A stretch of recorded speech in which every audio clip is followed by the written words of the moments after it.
ঠিক আছে, বিয়ে যখন করেই ফেলেছো তখন তো আর কিছু করার নেই। রিনা, বাবা,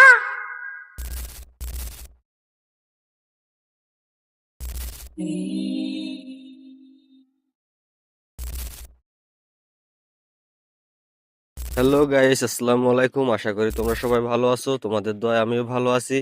বন্ধুরা, আজকে আমি তোমাদের সামনে হাজির হলাম দুনিয়া টাকার গোলাম নাটকের এপিসোড 6, 7 এবং 8 এর আপডেট নিয়ে। বন্ধুরা, আজকে তোমরা জানতে পারবে যে তোমরা কিভাবে সবার আগে এই এপিসোডগুলো দেখবে। তাই ভিডিওটা মোটেও স্কিপ না করে সম্পূর্ণ ভিডিওটা দেখার অনুরোধ রইল। না হলে তোমরা বুঝতে পারবে না যে ঠিক কোথা থেকে গিয়ে কিভাবে সম্পূর্ণ এপিসোডগুলো সবার আগে দেখবে। তো বেশি কথা না বাড়িয়ে চলো মূল ভিডিওতে চলে যাই।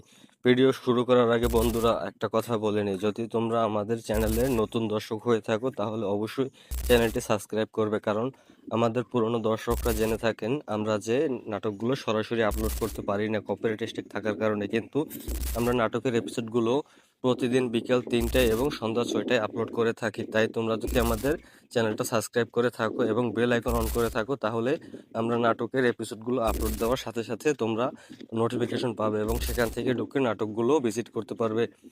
আর আরেকটা কথা হলো, তোমরা কে কোথা থেকে নাটকটা দেখছো অবশ্যই জায়গার নাম বলবে এবং তোমার নিজের নাম বলবে, তাহলে আমরা বুঝতে পারবো যে তোমরা আমাদের নিয়মিত দর্শক।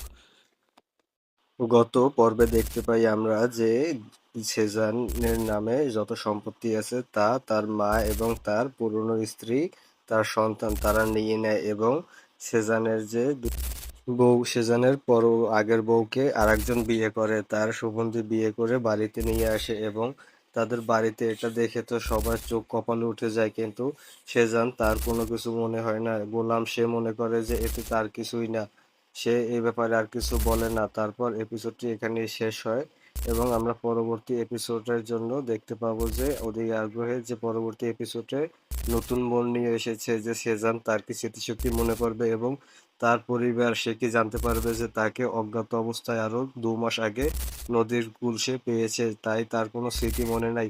এটা যখন জানবে তখন তারা কি করবে? তারা কি তাদের ভুল শুধরাতে পারবে?